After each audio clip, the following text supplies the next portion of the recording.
Ypač didesniais kiekiais kondensatas formuojasi žiemą, pavasarį ir rudenį, kai didelė temperatūrų kaita tarp nakties ir dienos. Ir per tokį plotą, sakykime, čia virš kamino 10, kokį 20 kvadratų, per 20 kvadratų gali atsirasti iš lašų keli litrai. Taigi, jeigu ras skylę prie kamino ir subėgs, į stogo paketą atsiras dėmes ant apdailos, ant gipso kartono. Kaip visada montuoju kondensato lataką po difuzinę plėvelę.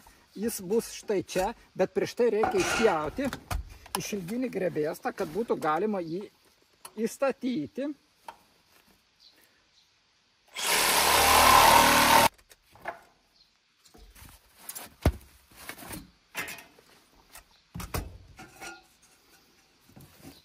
Štai taip jis bus.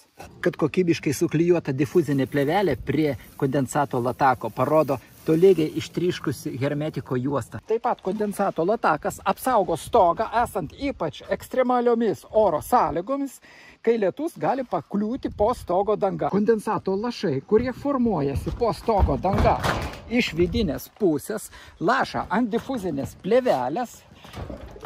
Difuzinė plėvelė bėga iki kondensato latako ir lataku nubėga į sekančią eilę tarp gegnių ir lietaus surinkimo lataką.